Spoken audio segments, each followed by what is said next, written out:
selon moi, les bonnes doses d'entraînement pour que les postiers et postières puissent se mettre dans le challenge Ekiden, c'est selon leur niveau, je dirais. Quelqu'un qui a l'habitude de courir régulièrement, plusieurs fois par semaine, je pense que 3 ou 4 fois par semaine, c'est déjà pas mal.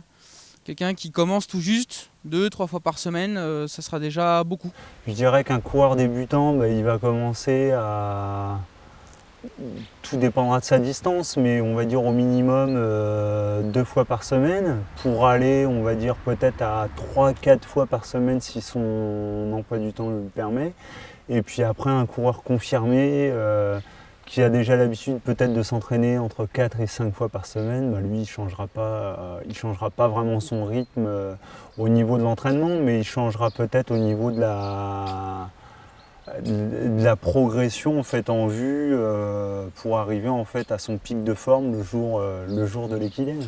Les conseils que je vais donner aux débutants en fait, à faire du sport ou à se remettre au sport, c'est bien prendre son temps et surtout pas brûler les étapes. Bien prendre son temps, qu'est-ce qu'il faut faire? Justement aller à son rythme et pas suivre le champion qui est devant soi. Forcément pour les débutants, il faut y aller de manière progressive, c'est-à-dire 1 fois, 2 fois dans la semaine, puis augmenter la charge d'entraînement des kilomètres au fur et à mesure des jours et des semaines qui passent.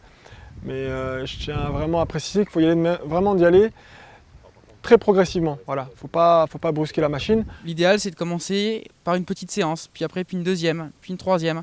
Mais pas d'un seul coup, parce que le corps n'est pas habitué et c'est là qu'arrivent les blessures. Si vous êtes débutant, 2 entraînements par semaine, ça me paraît vraiment bien. Et si vous êtes confirmé, justement, par rapport à ce que vous faites au niveau travail dans votre entraînement, ça peut monter jusqu'à 4 fois par semaine.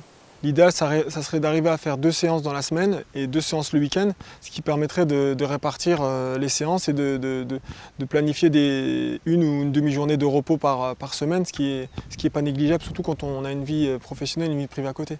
Dès qu'on commence à courir, on va vite essayer Déjà, on va essayer peut-être de ne pas courir tout seul, peut-être de trouver un groupe, et puis dans ce groupe va se créer une émulation, et puis de cette émulation, on va vite essayer de se mettre un temps, en fait, et puis respecter ce temps. Donc forcément, il ne faut pas aller au-delà de ses capacités. Pour moi, il n'est pas vraiment nécessaire d'avoir un cardio-fréquence-mètre. On peut très bien s'entraîner en écoutant ses sensations, en se laissant porter par son corps, en écoutant son cœur, ses muscles. On se laisse aller, on se laisse porter. Toujours aller à son rythme, se fixer des objectifs, pas des objectifs de champion, mais des objectifs justement de débutant pour progresser. Et pour les champions, il n'y a pas de conseil à leur donner parce qu'on aime vraiment la compétition et l'objectif, c'est vraiment de gagner.